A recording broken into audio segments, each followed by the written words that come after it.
परचम लहराएगा, सीधा चलेंगे कालाहारी में और देखेंगे कि कालाहारी का रणधीर कौन बनता है और कौन यहाँ पे परास्त होता है। सीधा चलेंगे and here we go for the map of Kalahari.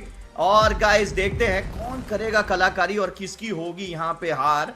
और ये चल पड़ी है टीमें एक करने एक दूसरे से टकरार। और ये देखिए यहाँ पे शुरुआती पलों में ड्रॉप क्लैश के तो उतने आभास नहीं हो रहे हैं। मेटा निंजा सबमरीन में गई है, वहां पे आसपास कोई दिखाई नहीं पड़ रहा है। ओह गॉड लाइक, लेकिन यहाँ पे पी स्पोर्ट्स के खिलाफ सीधा सीधा अगर आप देखें रिफाइनरी पे टकराई है, जो कि दोनों टीमों के ड्रॉप पॉइंट्स माने जाते हैं। यहाँ पे गॉड लाइक को थोड़ा संभल के रहना पड़ेगा चिरायु, क्योंकि देखिए दो प्लेयर आपने गवा दिए हैं और पी स्पोर्ट्स एक ऐसी टीम है जो आप अगर पीछे भी हट रहे हो ना तब भी आपको चेस करते हैं। So it's a big reason to worry for the god like, क्योंकि अकेले योगी मचा बचे हैं, टोकन है नहीं उतनी। और जहां तक मेरा गणित जा रहा है मुझे लग रहा है शायद हंट करके भी चेस किया जाएगा इनको। जी बिल्कुल, एक लौते खिलाड़ी बचे। पिछला गेम ही इतना अच्छा निकला है, आप चाहोगे नहीं कि सेकंड गेम ही इतना ज्यादा बुरा निकलते हुए नजर आए आपके लिए। जीबी ई स्पोर्ट्स धीरे धीरे करके गॉडलाइक के एक लौते खिलाड़ी के पास बढ़ तो रही है, वो तो बस लूटने के लिए बढ़ रहे हैं। उनको पता नहीं है अभी तक कि योगी वहां पर टेंट पर बैठे हुए अपनी पोजीशन होल्ड करके धीरे धीरे करके ब्रोकन वो योगी की तरफ बढ़ते हुए नजर आएंगे। योगी उन्होंने ऑलरेडी पोजीशन देख रखी है कि पूरी स्क्वाड मेरी तरफ आ रही है। Is this the end for Godlike? क्या ये कलाहारी का मुकाबला क्या योगी के लिए खत्म होता हुआ नजर आएगा? On the other and P e sports elimination leader बन चुके हैं, वॉल्स लग चुकी है, यानी कि अंदाजा हो चुका है कि कोई ना कोई बैठा हुआ था ऊपर। And this is the end for Godlike. दूसरे गेम में पहले ही पायदान पर एलिमिनेट करते हुए नजर आएंगे, 12वें पर पूरी तरीके से एलिमिनेट हो चुके हैं विद 0 एलिमिनेशन, यानी इस गेम से 0 पॉइंट्स मिलेंगे गॉडलाइक को। काफी ड्रेस्टिकल दिक्कत है, बट एक और क्लैश दिखता हुआ नजर आएगा। मैकना वर्सेस अवीदा, दोनों दिग्गज स्क्वाड्स आपस में फाइट में इन्वॉल्वमेंट लेते हुए। विंटर गॉड गन है उनके पास, किस प्रकार से इसका यूज करते हैं देखना पड़ेगा। ग्रेनेड वो सटीक था जरूर, बट ऊपर के लिए ऑलरेडी ऊपर की पोजीशन छोड़ चुके थे मैकना के एक खिलाड़ी। 0 एलिमिनेशन है मैकना के पास, बट अवीदा जिस प्रकार से प्रेशर क्रिएट कर लिया, अगेन डैमेज देने की कोशिश हेडशॉट से शुरू करा, बट खत्म सामने वाले के हेडशॉट से हुआ। बाहर करा जाएगा प्रॉपर तरीके से विंटर के द्वारा। अभी के लिए मैकना वो काफी ज्यादा स्ट्रगल कर रहे हैं, हल्का सा दूर, बट एयर में ही वो नॉकआउट मिलता हुआ नजर आएगा। कैटबो एंड रेमियल दो सर्वाइवर्स बचे हुए हैं एंड 11th पर एलिमिनेट होते होते बची है मैकना ई स्पोर्ट्स। अभी के लिए थोड़ा सा पीछे निकलते हुए नजर आएंगे। अवीदा थोड़ी सी ज्यादा फॉर्म में आ चुकी है, 3 एलिमिनेशंस के साथ ये स्क्वाड बढ़ते हुए आगे की ओर। देखिए चिरायु, इस वक्त अगर मैं गेम को पढ़ पा रहा हूं तो वो बिल्कुल साफ है कि जो टीमें अपनी क्वालिफिकेशन के लिए निर्धारित कट ऑफ पॉइंट उनके हिसाब से पार कर चुकी है ना, वो अटैक कर रही हैं। और वो उन टीमों पे अटैक कर रही हैं जो कल के दिन ग्रैंड फाइनल्स में उनको दिक्कत दे सकते हैं। अब मैं ये समझ नहीं पा रहा कि यहाँ पे अगर आप देखें तो कहीं ना कहीं पलटवार करना पड़ेगा। यहाँ पे बीटीआर देखिए आईकू रेकनिंग के ऊपर इस वक्त अटैक करने के इरादे से गई है। ऊपर से आप देख सकते हैं यहाँ पे बोल्ट मेकर का भी इस्तेमाल किया गया है। जो करना है जल्दी करना पड़ेगा आईकू रेकनिंग को, क्योंकि यहाँ पे ज्यादा विकल्प आपके पास है नहीं। और बिगेट्रॉन बाय वाइटैलिटी ऐसे कई परिस्थितियां पहले भी झेल चुकी है। कोजा को देखिए पीछे हटे, और सी बैंक को शायद यहाँ पे रिवाइव जल्दी देने की आवश्यकता पड़ेगी, और काफी देरी से रिवाइव दिया जा रहा था और इसका शायद खामियाजा भुगतना पड़ सकता है। कियोंग अब तक तो ग्लू वॉल लगाई थी, लेकिन मूवमेंट वहां पे देखते ही बनता है वोटा का। और अब डिक्स ने कहा बहुत हुआ, कहीं ना कहीं वहां पे एडवांटेज थी, उसका पूरा फायदा उठाया बीटीआर ने। और इतनी ज्यादा जब आपके पास मैन टू मैन एडवांटेज होते हैं उसका पूरा फायदा मिलता है। ग्रेनेड, ओ ग्रेनेड ने क्षति पहुंचाई लेकिन खिलाड़ी नॉक नहीं हुए। और रोनित के पास यहाँ पे कोई विकल्प नहीं, डिक्स दोबारा से जाके M590 से तुरंत परास्त कर देते हैं एक और खिलाड़ी को। यहाँ पे आप देख सकते हैं Bigetron bye vitality iQOO reckoning को पूरी तरीके से परास्त करते हुए, पहले गॉडलाइक फिर आईकू रेकनिंग। इस मुकाबले को कहीं ना कहीं इस कालाहारी के नक्शे को भारतीय समर्थक एक डरावने सपने की तरह भूलना चाहेंगे चिरायु। रोनित का वो ग्रेनेड बस ग्रेनेड नहीं था, वो उम्मीद भी थी रेकनिंग की, और आईकू रेकनिंग वो ग्रेनेड के साथ उम्मीदें भी खत्म होती हुई नजर आई अभी के लिए। 10 स्क्वाड्स 40 प्लेयर्स, धीरे धीरे करके ये रोटेशन लगता हुआ नजर आएगा बीटीआर का। इनिशियली ये स्क्वाड्स एग्रेसिव खेलना पसंद नहीं करती है, बट स्टिल अगर कोई क्लैश लेने आए तो फिर वो एलिमिनेशन निकालना जानते हैं। अब मिड गेम थोड़ा सा एग्रेसिव जाएगा इन स्क्वाड्स के लिए, मैं ऑब्जर्व कर रहा हूँ, मैं पी स्पोर्ट्स को भी देख रहा था। बस क्लैश में वो पॉइंट्स निकालते हैं, अगर क्लैश नहीं होता तो सामने से इनिशियली वो पॉइंट्स निकाले नहीं जाते, एलिमिनेशंस के लिए अपने रोटेशन पर फोकस करते हैं, मिड गेम से मारना शुरू करते हैं और एंड तक फिर रुकते ही नहीं है। बट अभी के लिए मेटा निंजा एंड फैल्कन्स की भी फाइट होते हुए नजर आएगी। 4 स्क्वाड्स अभी के लिए फाइट में इन्वॉल्वमेंट लेते हुए एक दूसरे से, बट टीआरएस स्ट्राइक्स वो भी गिनोत्रा को एलिमिनेट करते हुए नजर आने वाले। फैल्कन्स बनाम बीटीआर डिक्स, उनको करा जाएगा पहाड़। कोजा एक लौते खिलाड़ी नीचे की ओर अपनी पोजीशन होल्ड कर रहे। पीना धीरे धीरे गए तो हैं आगे की ओर, बट एक्सप्लोजन काफी ज्यादा डैमेज देगा इस खिलाड़ी को, बट स्टिल पूरी स्क्वाड है फैल्कन्स की। बीटीआर का एक लौता खिलाड़ी एंड आसानी से टैकल डाउन करा जाएगा। ये तीसरा एलिमिनेशन आएगा फैल्कन्स के पास और धीरे धीरे करके श्राइन्स के इलाके पर ये स्क्वाड बढ़ते हुए नजर आ रही है। But on the right sea bank फटाक से रिवाइव करेंगे अपने खिलाड़ी को। कोजा को यहां पर रिवाइवल करा जाएगा और धीरे धीरे करके जो एलिमिनेशंस और ज्यादा निकल रहे हैं, आप भी ऑब्जर्व कर पा रहे होंगे रॉकी की पिछले गेम में जितना ज्यादा एग्रेशन शुरू हुआ था, इस गेम में वो पूरा थम सा चुका है। शुरुआती दौर में एलिमिनेशंस निकले तो सही, बट उतने ज्यादा एग्रेसिवली नहीं निकले जितने पिछले गेम में निकले थे। जी आप बिल्कुल सही कह रहे हैं चिरायु, लेकिन इसकी वजह कुछ और है। इसकी वजह यह है कि जो टीमें लगभग अब क्वालिफिकेशन अपने लिए सिक्योर मान रही हैं, वो धीरे धीरे अपना कंपटीशन खत्म करने के लिए उनको ढूंढने की कोशिश कर रहे हैं। फिर चाहे वो फैल्कन्स हो जो यहाँ पे अटैक करने की कोशिश करे, बीटीआर बाय वाइटैलिटी हो या पी स्पोर्ट्स हो, उनको पता है कि निर्धारित पॉइंट आ चुके हैं चिरायु। कट ऑफ मैक्सिमम 140 के ऊपर तो जा नहीं सकता था, तो कहीं ना कहीं जैसे ही समझ में आ गया टीमों को कि 140 अंक हमारे कब्जे में आ चुके हैं, अब कोई अनहोनी हो नहीं सकती। इसी वजह से आप अगर देखें, ये देखिए ये गई है फैल्कन सीधा, और उनको पता है कि जीबी के पास उतने पॉइंट है भी नहीं। और देखिए वो कहते हैं ना, जब सही हो रहा हो आपके साथ तो सब कुछ सही हो जाता है। पी स्पोर्ट्स भी इनके हत्थे चढ़ जाएगी, मुझे ऐसा लग रहा है। एलिमिनेशन के बठेर यहाँ पे देख पा रही है फैल्कन्स, लेकिन इसी बीच कहीं ना कहीं मैं देख पा रहा हूँ पीना को रिवाइव देने की आवश्यकता है। एलबीटी पिछले मैच के एमवीपी इस वक्त पीना को जाके सीधा डाउन करेंगे। केरोरो को भी हालत खराब कर रखी है। एलबीटी क्या लाजवाब खेल दिखा रहे। काजी ने यहाँ पे कहीं ना कहीं अगर आप देखें एम2B की मदद से वॉल के आर पार हिट करके वहां पे एक और एलिमिनेशन सिक्योर कर लिया। ये तो पल भर में पासा पलट गया। Falcons are on big trouble. Yakuza, क्या बात है। विंचेस्टर का यहाँ पे उपयोग और एक और एलिमिनेशन सिक्योर करते हुए 4 एलिमिनेशन आ चुके हैं नेपाल की जीबी स्पोर्ट्स के पास। ये गोरखाली टीम अभी भी यहाँ पे लड़ने को तैयार है, लेकिन स्पीडी इसी बीच नॉक हो जाते हैं सी बैंक के हाथों। और कहीं ना कहीं इस वक्त जीबी को थोड़ा सा और फोकस रहना पड़ेगा। काजी तो यहाँ पे ऐसा लग रहा था कि जैसे सामने हर एक टीम को अपनी स्नाइपर से धराशायी करेंगे, बट फाइनली सी बैंक ने कहा बहुत हुआ, काफी देर से आपकी स्नाइपर चल रही थी और अब कहीं ना कहीं खामोश कर दिया गया है काजी को।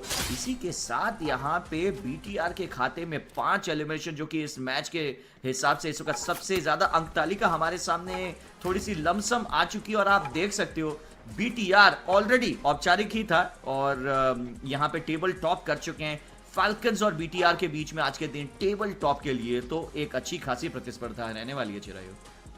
बिल्कुल, एंड अगर पी स्पोर्ट्स के एक हाथ कुछ गेम 30 बॉम्बर वाले और चले गए तो फिर ये भी इस दौड़ में आते हुए नजर आएगी। बट 7 एलिमिनेशंस एंड क्योंग उनको भी करा जाएगा नॉकआउट। पीना का भी एलिमिनेशन आएगा। बीटीआर के लिए दिक्कतें डाली जा रही है फैल्कन्स के द्वारा। 7 एलिमिनेशंस और धीरे धीरे करके बीटीआर वो भी पूर्ण तरीके से वापसी से आई है गेम के अंदर, बट कब तक रहेगी ये भी एक बड़ा सवाल है। बट अभी के लिए 9 मिनट का लगभग ये गेम हो चुका है।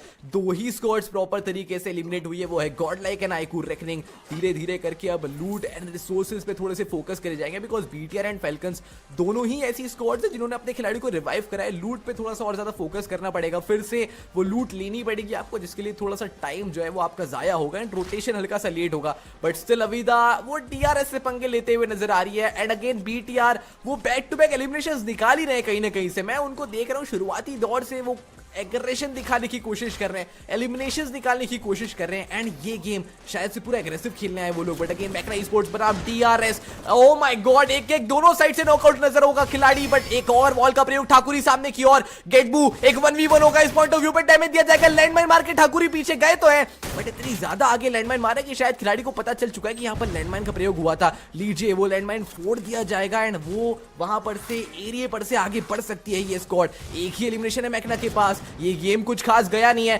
ठाकुरी की पोजीशन ऑलरेडी है, ये कवर करने जाएंगे अपने खिलाड़ी को, बट उतनी देर में ही नॉकआउट मिलता हुआ नजर आएगा। ये एक और एलिमिनेशन मैकना के लिए, एक के बाद एक एलिमिनेशन मैकना अभी हाल ही मिड गेम से शुरू हुई है, बट स्टिल ये भी लड़ने को तैयार है, ये भी स्टेटमेंट जाहिर करने को तैयार है कि क्वालिफिकेशन की जहां बात आती है वहां अच्छा खेलना ही पड़ता है। एंड काफी सारी रॉकी भाई आज के दिन ऐसी स्क्वाड्स है जिनको अच्छा खेलना पड़ेगा क्वालिफिकेशन के लिए। जैसा कि हम ओवरऑल स्टैंडिंग्स पे देख भी पा रहे हैं, गॉडलाइक के 90 पॉइंट्स हुए, उनके लिए अब सिर्फ 4 गेम्स बचे हुए हैं, उनको लगभग 140 करने हैं। 4 गेम्स के अंदर 50 पॉइंट्स कुछ गैदर करने हैं और लगभग अच्छा खासा कुछ एवरेज चाहिए। एंड ये एवरेज अगर मिलता हुआ नजर नहीं आया तो दिक्कतें हो सकती है। स्टिल अगर आपने जिस प्रकार से पहला गेम खेला है वो अगर आप 2 गेम्स और खेल दे तो शायद से बाकी मैचेस के लिए वो जो प्रेशर है वो रिलीफ होता हुआ नजर आएगा। और देखिए गॉडलाइक कर भी लेगी, क्योंकि अगर आप देखें, हाँ पहला मैच बहुत अच्छा गया, दूसरा मैच उतना अच्छा नहीं गया, लेकिन गॉडलाइक का रिदम समझ में आ रहा है। ये अनफॉर्चुनेट था पी स्पोर्ट से ऐसे एंगल पे टकराए कि शुरुआत में 3 प्लेयर गवा दिए, योगी मचा के पास ज़्यादा कुछ था नहीं वहाँ पे विकल्प, इस वजह से थोड़ी सी टीम पछताई है। बाकी गॉडलाइक मुझे लगता है 4 मैचेस में 50 पॉइंट जिस किस्म से अभी रिदम है मुश्किल नहीं होना चाहिए। अब पहाड़ी के ऊपर यहाँ पे अपना ए गेम दिखाने का प्रेशर है, क्योंकि कम से कम मैच प्रति मैच इनको 20 पॉइंट की आवश्यकता है। अगर गॉडलाइक को 4 गेम में 50 चाहिए तो कहीं ना कहीं एसेटुअल एलीट को 4 गेम में 100 पॉइंट्स की आवश्यकता होगी। क्षमा चाहूंगा 4 नहीं 5 ही समझिए, क्योंकि इस पर्टिकुलर मैच में भी अगर आप देखें तो शायद अभी भी पारी चल रही है उनकी, बट एलिमिनेशंस उनके खाते में नहीं है और होमार का इस्तेमाल हुआ था शायद सामने से मेटा निंजा द्वारा। और कहीं ना कहीं मैं समझ पा रहा हूँ, देखिए एनजी प्रोज भारत की ओर से सबसे ज्यादा अगर अंक तालिका में कोई स्कोर बनाएगा तो it got to be NG pros.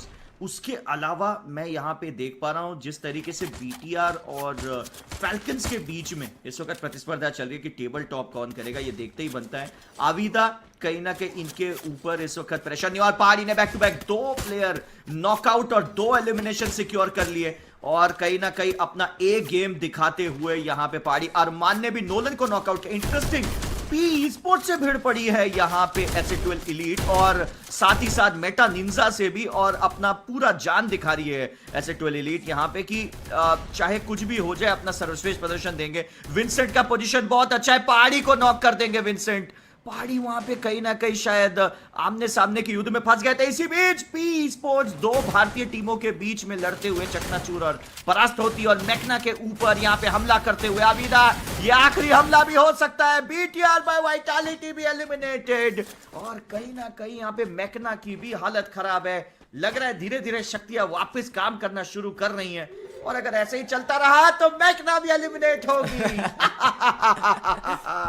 अब पर देखने वाली बात यह है कि फैल्कन्स कितनी देर में टेबल टॉप करती है। क्या बात है, ये प्रेडिक्शंस तो मजा आ गया रॉकी भाई देखिए। बट जीबी ई स्पोर्ट्स अभी के लिए धीरे धीरे करके एनजी प्रोज की ओर बढ़ते हुए, एनजी प्रोज चुपचाप अपना खुद का क्लस्टर बनाए बैठे हैं एंड अभी के लिए 4 खिलाड़ी हैं इनके। ऐसा लग रहा था कि एक ही बंदा बैठा है, बट जैसे ही वो खुलते हैं पता चलता है पूरी स्क्वाड थी यहाँ पर। देखते देखते जीबी उनको पकड़ा है उनके रोटेशन के अंदर, बट स्टिल अनुभव उनको नॉकआउट करा जाएगा। ग्रेनेड्स वो काफी ज्यादा दिक्कत देंगे and oh my God 3 knockout, 1 grenade से लगभग पूरी स्क्वाड उड़ा दी। जीबी ई स्पोर्ट्स जो कमबैक इनका दिखाई दे रहा है, That is unstoppable। 9 एलिमिनेशंस के साथ 1 कैजुअलिटी हुई है, बट अभी के लिए आपके ऊपर एंगल बन रहा है। ये कूजा दिक्कतें हो सकती है, वॉल डालना पड़ेगा, बट छठे पर एक और स्क्वाड उनका भी एलिमिनेशन दिखता हुआ नजर आया। अभी के लिए सिर्फ 5 स्क्वाड्स बची है एंड ये सर्कल और ज्यादा धीरे धीरे श्रिंक होता हुआ नजर आ रहा है। अविदा उनको स्पॉट आउट करा गया है, बट अगर ये फाइट छिड़ती है तो ये 3v4 होगा एंड अविदा उन्होंने पीछे से स्पॉट आउट भी करा है कि अभी हाल ही जीबी स्पोर्ट्स की फाइट हुई थी, तो इसी का एडवांटेज उठाने के लिए शायद सविदा वो अटैक कर सकती है जीबी के ऊपर।